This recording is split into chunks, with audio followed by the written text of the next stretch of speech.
Una de las religiones más exóticas, misteriosas y poco conocidas es la del vudú en su Haití natal. De una forma u otra, el vudú se practica en una amplia franja del Caribe y sus alrededores, incluidas zonas del sur de Estados Unidos como Nueva Orleans, y sus tradiciones e historias son profundas. Quizás ninguna otra religión o sistema de creencias haya atraído tanta atención y malentendidos, y el vudú sigue estando impregnado de imágenes espeluznantes y temor, aunque no siempre justificado. Sin embargo, puede que a veces haya algo oscuro en esto, y aquí veremos algunas extrañas muertes y espíritus asociados a esta creencia.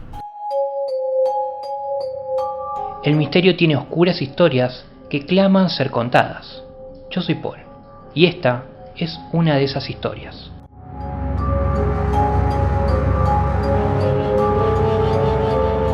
Uno de los relatos más truculentos y sádicos de asesinatos relacionados con el vudú nos remonta a principios del siglo XX. Una tarde de enero de 1911, la policía fue llamada a la residencia de un hombre llamado Walter Byers, en West Crowley, Luisiana, por vecinos preocupados porque no se había presentado su trabajo en el molino de arroz local, y nadie parecía haber estado en casa. Cuando las autoridades entraron, la casa parecía estar en orden, hasta que llegaron al dormitorio y a la mortuoria casa de los horrores que había adentro. Ahí encontraron a Walter, su mujer y su hijo de 6 años brutalmente asesinados, con sangre regada por todas partes y una maraña de huellas manchadas y ensangrentadas en el piso. Los cuerpos habían sido descuartizados, las cabezas abiertas y había un cubo lleno de sangre en un rincón, así como un hacha manchada de sangre junto a la cama. La policía sospechó que la familia había sido asesinada mientras dormía, y como no había señales de que hubiesen forzado la entrada, se teorizó que el asesino había entrado por una ventana abierta. Este sería el comienzo de una oscura y escurridiza serie de macabros asesinatos que desencadenarían historias de magia vudú, cultos nefastos y sacrificios humanos.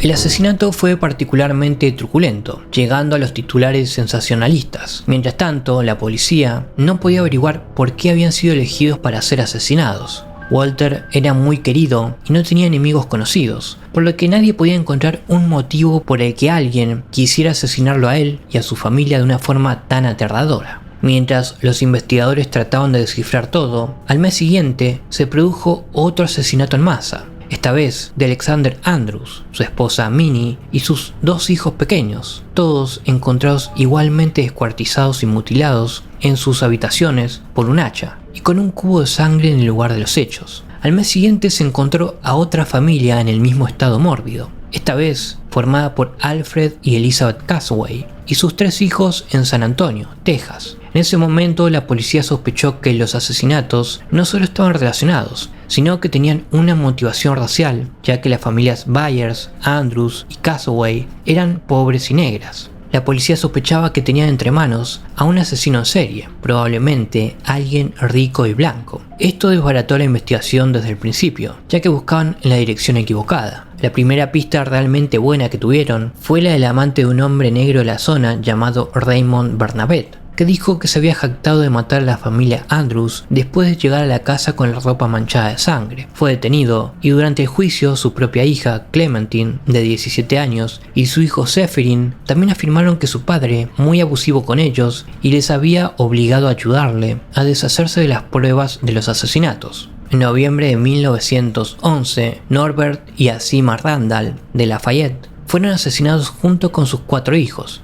y el modus operandi fue el mismo que los otros crímenes. Eran negros, el arma del crimen había sido un hacha y los cuerpos estaban destrozados, con cubos de sangre por todas partes. La única diferencia era que Norbert había sido asesinado de un disparo en lugar de con un hacha, por razones desconocidas.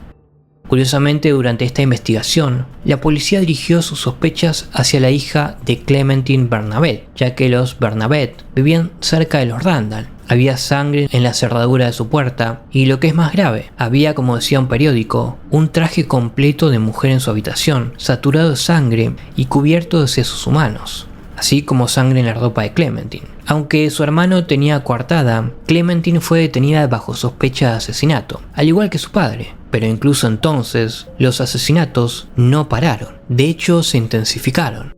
En enero de 1912, un total de 3 familias fueron asesinadas de la misma manera en el mismo mes en rápida sucesión. En una de estas escenas del crimen se encontró un nuevo pormenor en un mensaje escrito con sangre en la pared, que decía inquietantemente: cuando hace la inquisición por la sangre, no olvida el grito de los humildes, y estaba firmado por los 5 humanos. Cuando esto saltó a las noticias, los medios de comunicación se hicieron eco de este aterrador mensaje y de las imágenes, y no tardaron en informar de que todos los asesinatos eran obra de una secta vudú que llevaba a cabo sacrificios humanos. También se habló mucho de que esta banda de asesinos vudú se llamaba Iglesia de Sacrificio, y estaba dirigida nada menos que por la mismísima Clementine Bernabet.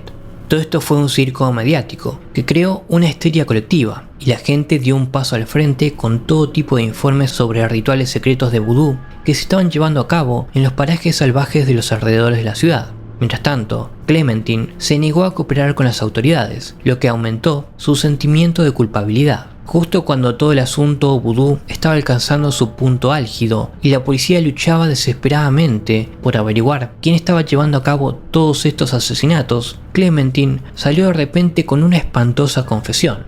Afirmó que formaba parte de una secta vudú y que sus miembros creían que podían quitar la vida para alcanzar la inmortalidad. Dijo a la policía que para cometer sus crímenes usaban amuletos vudú para protegerse y bolsas de conjuros que les otorgaban una serie de poderes sobrenaturales. En total, acabaría confesando 35 asesinatos. Fue una revelación impactante, pero la historia tenía algunas lagunas. En primer lugar, afirmó que su secta estaba conectada con la congregación Sagrado Cristo Santificado de Lake Charles, en Luisiana, pero el pastor de esa iglesia nunca había oído hablar de ella. También dio a la policía nombres de cómplices, que resultaron ser identidades falsas o no pudieron ser localizados. Se practicaron algunas detenciones, pero ninguna de estas personas tenían relación alguna con un asesinato, y mucho menos con un culto vudú de sacrificio humano.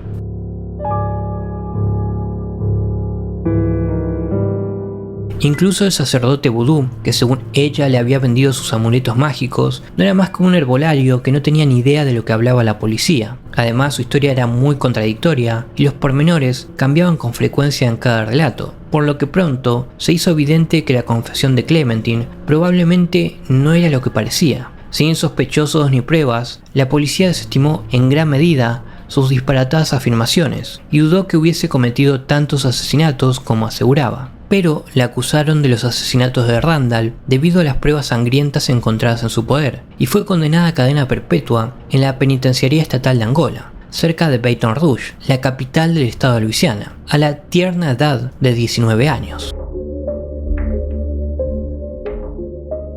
Clementine intentaría fugarse sin éxito en julio de 1913, antes de ser puesta en libertad en agosto de 1923, tras haber mostrado buen comportamiento y al parecer haberse sometido a algún tipo de misterioso procedimiento que le había curado y devuelto la cordura, lo cual resulta raro porque en su juicio se comprobó que estaba perfectamente cuerda. Después de esto, su historia termina, sin que se sepa mucho más, ya que parece haber desaparecido sin dejar rastro. Nos queda la duda de qué papel desempeñó en todo esto y si alguna de sus afirmaciones era realmente cierta o si llegó a matar a alguien. Sin embargo, tanto si era culpable como si no, nos quedan muchos asesinatos en masa que ocurrieron mientras ella estaba encarcelada. ¿Tenía realmente una secta y tal vez engañó a las autoridades al identificar a sus miembros? ¿O fueron asesinatos de imitadores? ¿Sigue impune la secta? El hecho es que nunca se ha detenido a nadie más en relación con estos asesinatos, y el misterio aún continúa.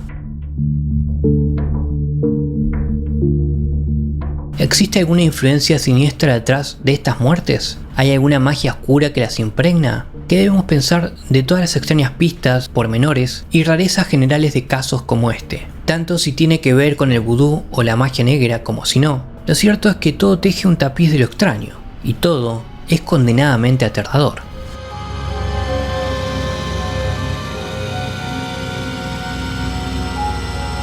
Espero te haya agradado esta oscura historia. Si fue así, considera suscribirte al canal y darle like al video. Que tengas una buena noche.